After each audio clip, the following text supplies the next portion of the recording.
Hi, good afternoon, and welcome to At Your Service with Haber and the invisible Mr. Martinez. Unfortunately, Ed isn't able to be here today, so you're stuck with just me, and I apologize.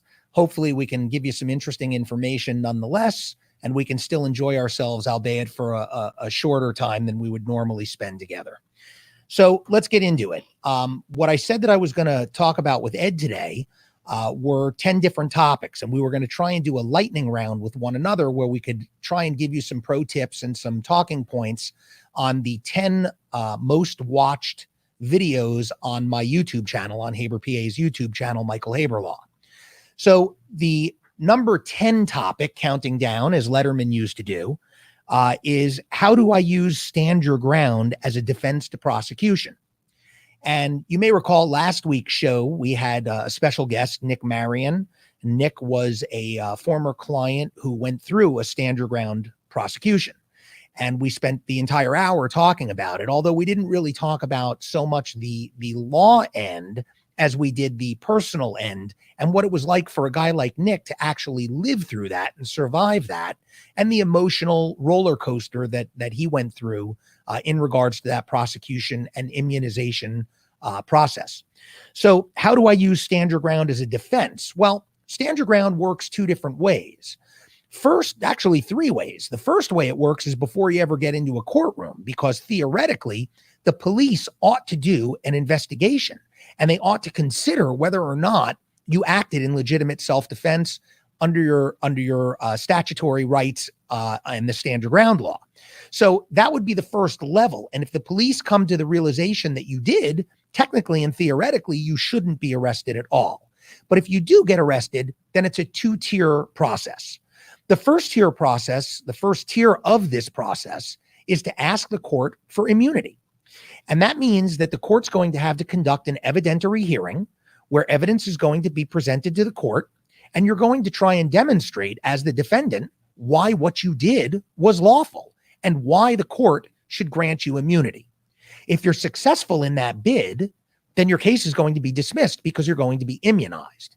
However, if you fail and the court comes back and says, nope, sorry, Charlie, we're not going to give you immunity, then you can still use either stand your ground or self-defense as an affirmative defense in trial. So in other words, it's not like you come forward and you have this evidentiary hearing, and if you lose, that's it, end of game. No, you actually now get to pitch it to a jury. And sometimes it's better to pitch things to a jury than a judge. And you might ask why? Well, judges have pretty much seen and heard it all, at least experienced judges. And so you're not going to sway them with little lawyer tricks and mind games that you might be able to pull on a jury. And I don't want to make it as if it is magical or manipulative. It's just the nature of court proceedings. They're adversarial, but they're also artistic. And they are to a certain degree choreographed. And so to a certain degree, there is some artistry involved. And sometimes the better lawyer does come out on top, even regardless of the facts or the law.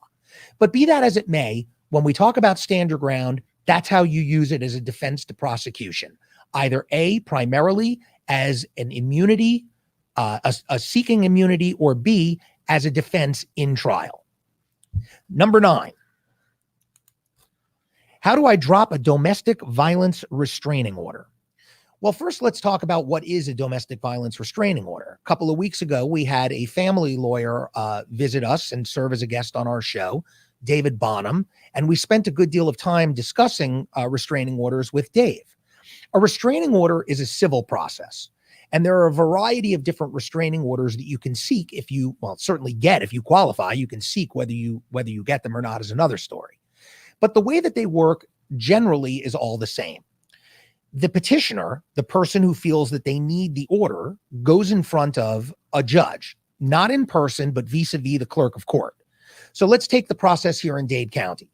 Let's say that I feel that I have been the victim of domestic violence. I can walk over to the courthouse. I walk into the clerk's office and I say, hey guys, I'd like to get a restraining order. They're going to give me a packet of materials that I can fill out. Alternatively, I can print those materials out online. And also, as an aside, you can have a lawyer file them for you online. But the normal course of events, somebody's going to go to the courthouse and they're going to fill out this domestic violence packet. And the packet's going to ask all sorts of information. information about you, information about the person who you're seeking a restraining order against, and then most importantly, the why of it. And that's going to be done verified. In other words, you're going to fill out an affidavit that's going to be sworn to. The clerk is going to then take all that paperwork back to the judge. You're not going to be present. And the judge is going to conduct what's called an ex parte hearing, meaning the judge is going to review your paperwork. And if the judge finds that it meets the legal standard for a restraining order to be entered, they're going to give you what's called a TDVRO, a temporary restraining order. And that restraining order will be good for a period of time while the respondent, the person who you've taken the order against, is going to be served. And then that person, once served, will appear for a hearing. And that's going to be a hearing for what we call a permanent restraining order. So what this question is, how do I drop a domestic violence restraining order, can happen in one of two ways. Either A, it can happen before that, after the temporary is entered, but before the permanent is sought, or after the permanent is received and you decide subsequently that you don't want it. So how do you do it? Well, it's real easy. You file a document called a notice of voluntary dismissal, and that's it. You don't need anybody's permission. Unlike a criminal case where the victim is certainly important, but the victim does not run the show. In other words, the victim can't go to the prosecutor and say, drop this case. I don't want any part of it. I mean, it's not to say that they can't. They can, but the prosecutor's not going to listen to them more likely than not because the victim doesn't own the case. The people of the state of Florida, vis-a-vis the office of the state attorney, owns a criminal case. But restraining orders are civil cases. And the person who takes them out, again, the petitioner is the person who owns it. So if you fail to appear, it will be dismissed on the permanent. If you have the permanent, you file a notice of voluntary dismissal, it will be dismissed. But I would encourage you that if you're in that group of people who has secured a temporary, but has decided prior to the permanent that you don't want it, please file a notice. Call the judge's chambers. Let them know that you no longer wish to pursue it. You ask the court for help. There's no reason for you to be rude and just stand the court up and not show up. They have plenty of things to do, and it's nice for you to give them a heads up. It's respectful. Number 8. How do I get a free copy of the United States Constitution pocket variety? Well, that's kind of a loaded question because that video was my bid at offering free pocket constitutions to anybody who subscribed to the YouTube channel. So that's actually the answer to the question. But if you're watching this show, you don't need to subscribe to my YouTube channel to get a copy. All you have to do is send us a note at your service with Haber and Martinez on Facebook, and I will be happy to send you your own pocket version of the United States Constitution. Number 7. What should I do if I know that I have a warrant? Well, what is a warrant?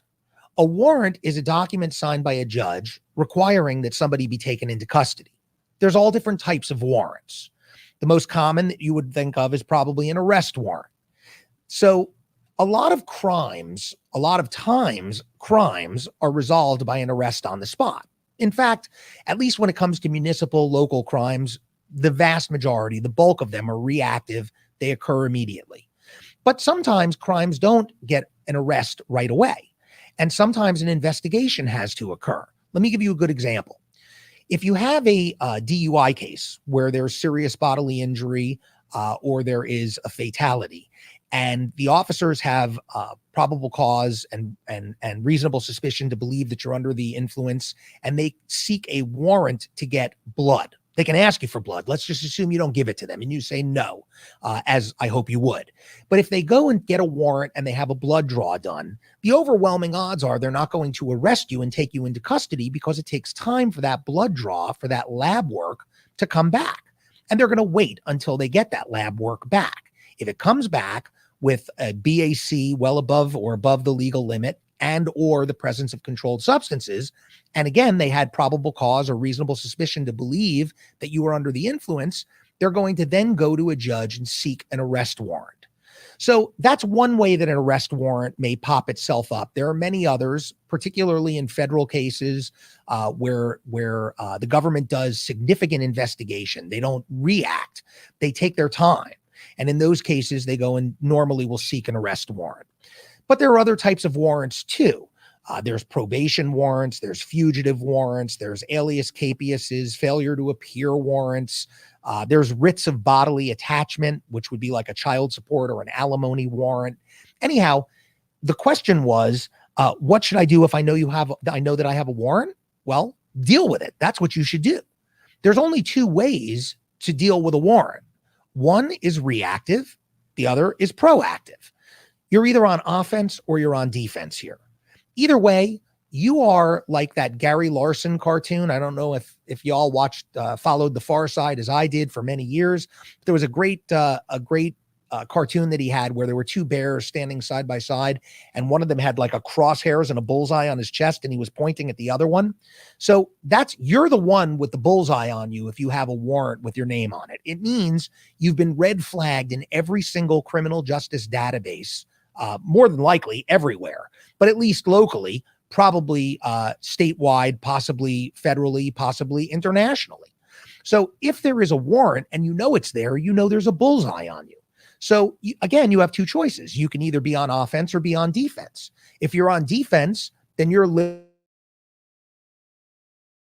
life with that target on you. So you are subject to being arrested anywhere, anytime.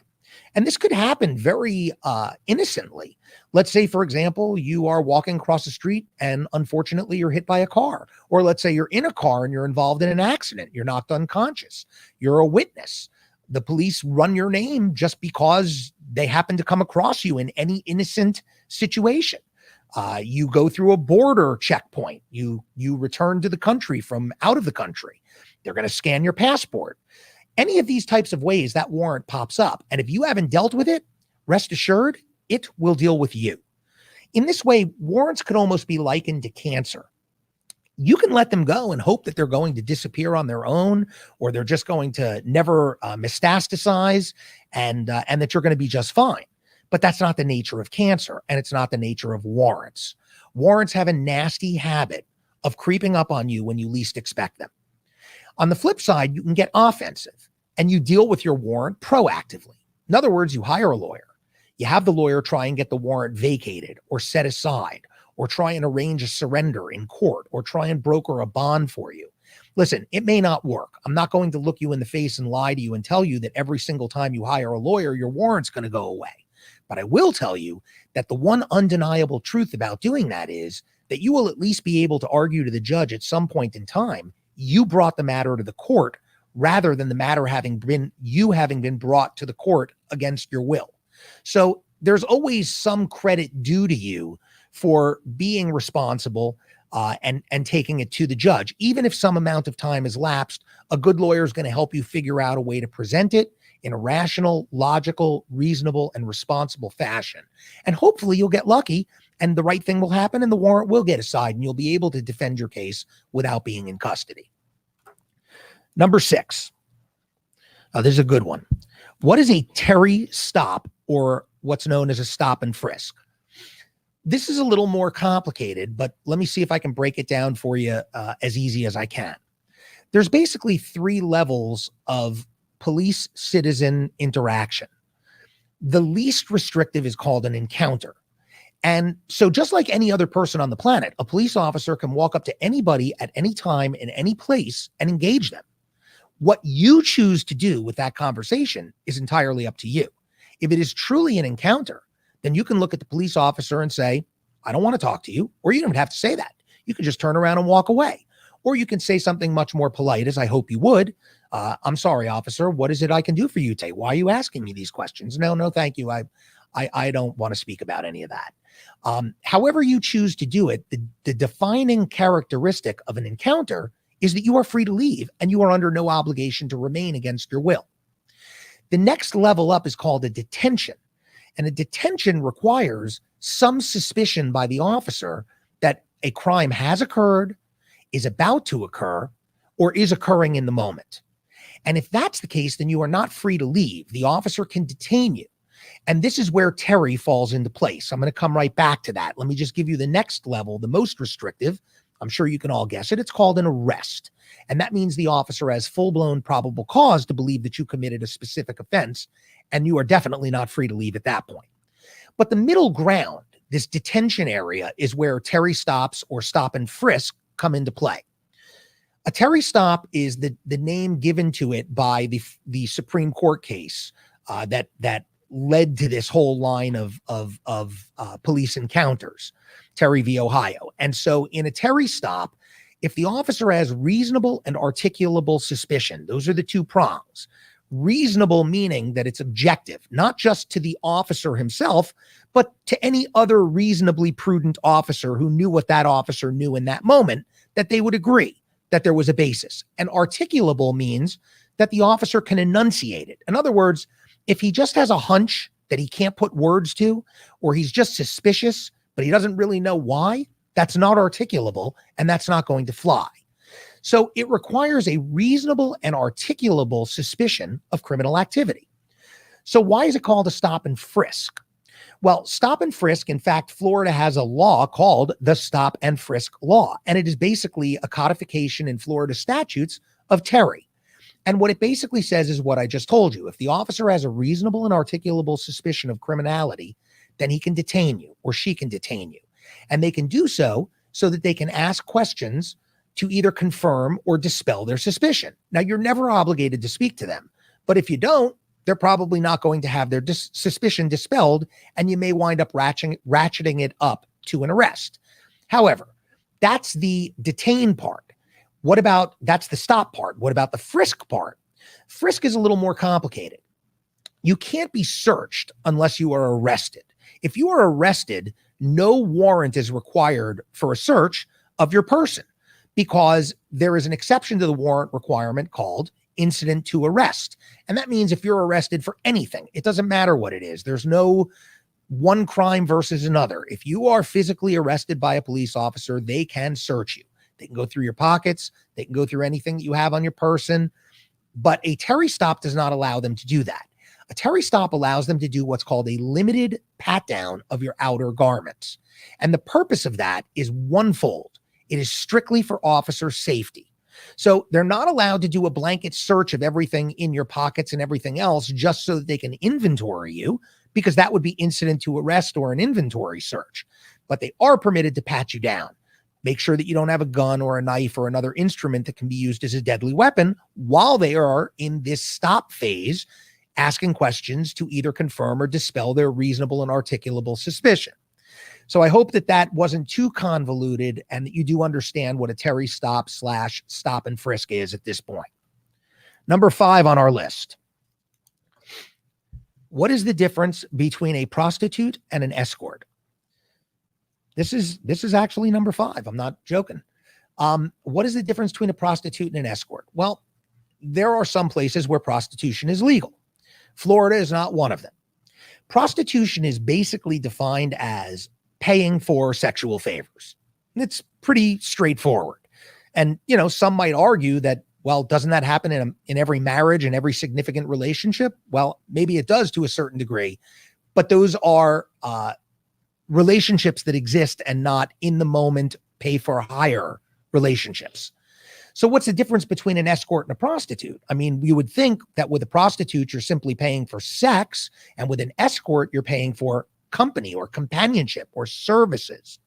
Well, if that's true, then there is a distinction, and escorting is not prostitution, at least until that line is crossed.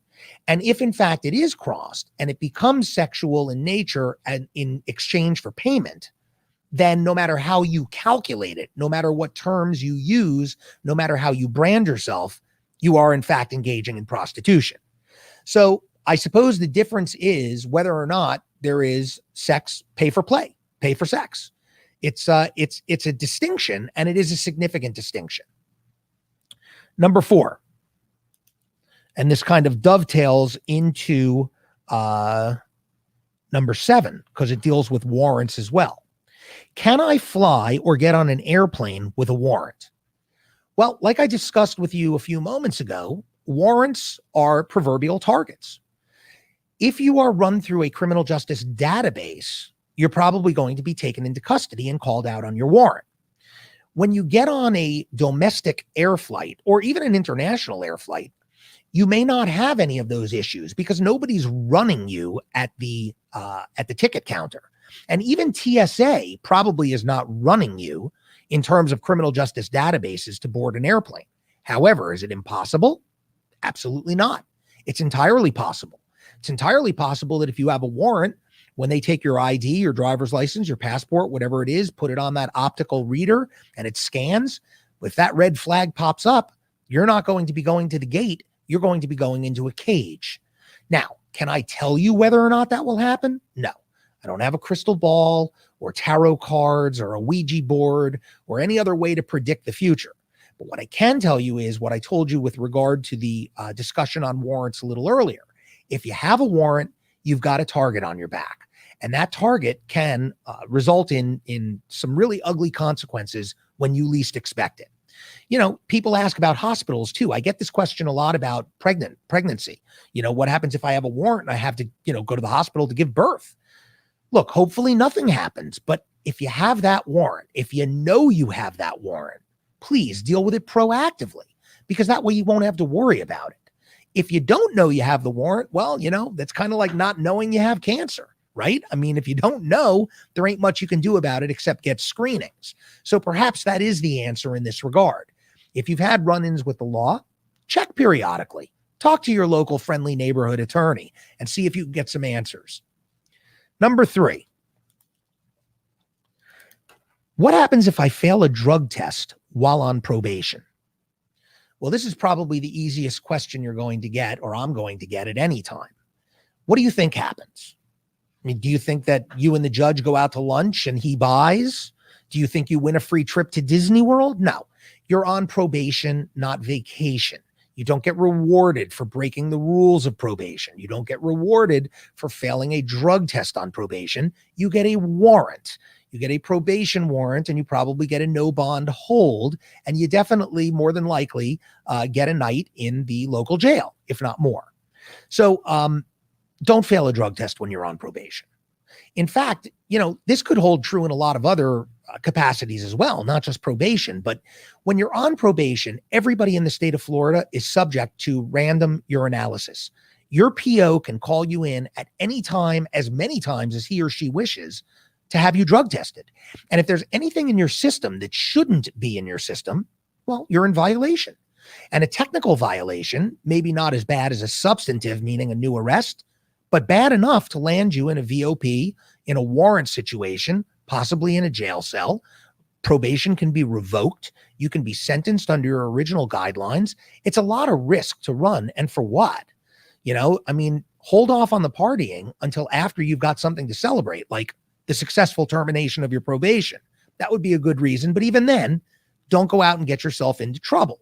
Be smart. Think smart. If you're under supervision, recognize it and respect it. Because if you don't, the judge is going to take it out on you given half an opportunity. Number 2, can I carry a gun in my car without a concealed weapons permit? I think the first guest that we had on this show was a federally licensed firearms manufacturer, an ammunition manufacturer, and we talked a lot about gun laws. The long and short of it is a concealed weapons permit allows you to carry a concealed weapon. It is exactly what it sounds like. It's not blanket authority to run around like, I don't know, the wild, wild west, Wyatt Earp or whomever. You can't have your guns blazing and drawn and all over the place, open in public. It's concealed. It means hidden. It means that nobody's supposed to know that you have it.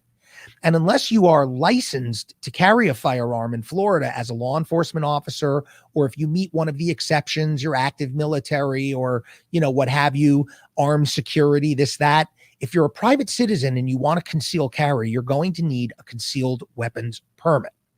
Now, you don't necessarily have to have a concealed weapons permit to have a firearm. In fact, you don't. They're not mutually intertwined. They're exclusive. You need the permit if you want to carry concealed, but there are exceptions to the statute. For example, you're allowed to carry your firearms with you to go hunting, to go to the gun range, things along those lines. You don't need a permit to have them, and you don't need a permit to have your gun in your car, but it must be securely encased. and it can't be readily accessible. So if you have your gun in your car and it's wedged in between the driver's seat and the center console, that's going to be illegal. That's not allowed under any circumstances. If you have your gun sitting in the glove box in a retention holster, that's going to be perfectly fine. If you have your gun in a gun case inside of the car, that's going to be perfectly fine. The point is, if you're going to carry a weapon inside your vehicle and you plan on using it and you need quick, immediate access, you probably want to have a concealed weapons permit. On the flip side of the coin, I'd much rather have to face a jury of 6 than have 6 pallbearers carrying me. So far be it from me to tell anybody what they should or should not do, only what the law is. The law says you're going to need a concealed weapons permit to carry concealed, but you do not need a permit to have it in your car so long as it's either securely encased and not readily accessible. And finally, the number one question from Haber PA's video FAQ, which by the way is Michael Haber law, is possession of a THC vape pen cartridge a felony in Florida? The answer to that question is, as of now, yes. But let's talk about that for a minute. There's really only 2 ways that you can possess a cartridge pen or any other THC product for that reason. One is lawfully/legally, and the other is unlawfully/illegally.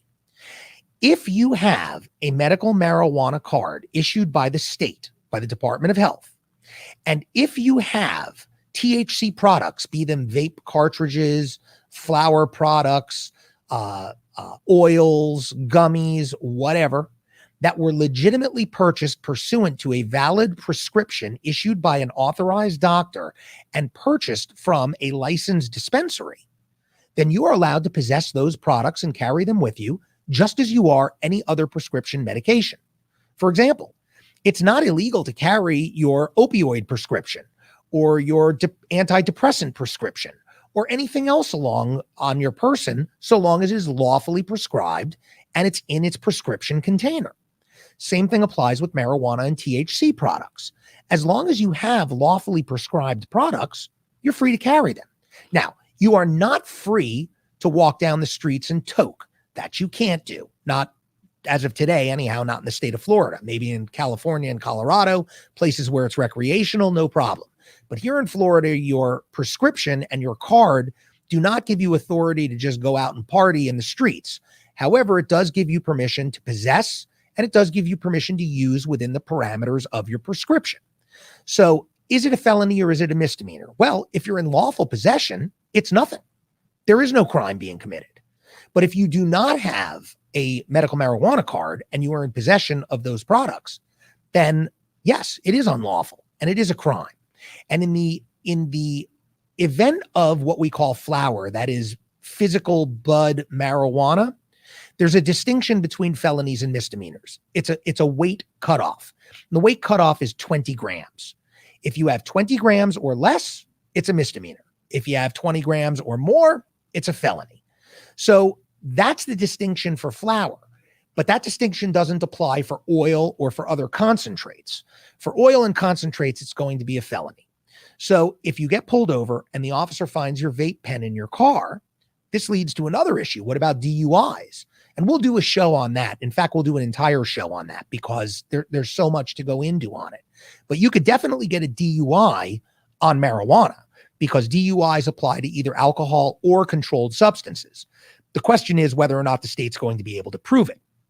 Having that THC vape pen in your car, even with a prescription, because again, under controlled substances theory of DUI prosecution, medically prescribed controlled substances can land you in the pokey just as easily as alcohol.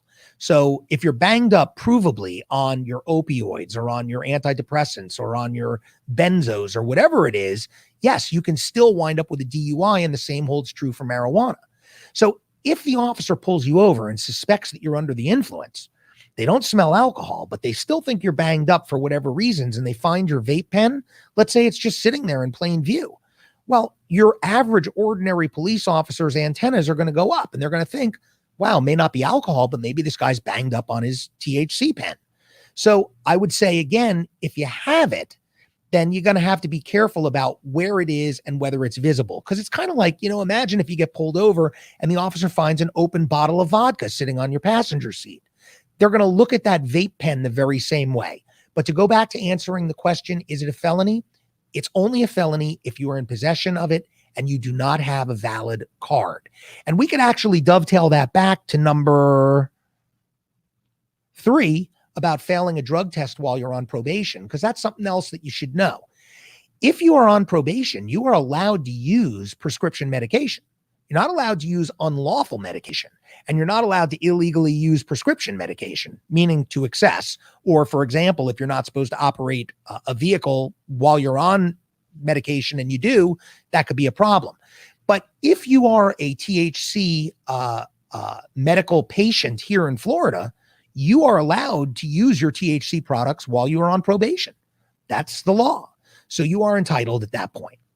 That is our top 10 rundown from Haber PA's video FAQ. I hope that it's given you some insight and it's been interesting and I didn't bore you to tears over the last 30 minutes or so. I apologize that Ed wasn't here today. As I said, he wasn't able to make it. You may or may not know, but effective today, courts reopened here locally. And so he got called in at the very last minute, unexpectedly. And these are the things that happen to lawyers such as us every now and then. We have to be like Superman, Johnny on the spot, and be where we need to be in the moment that we need to be there. That said, I'm happy even without Ed to have been at your service. And I look forward to seeing you next week, hopefully with my cohort and my partner in crime, Mr. Martinez. Thanks again for your attention, and I hope you enjoyed the show.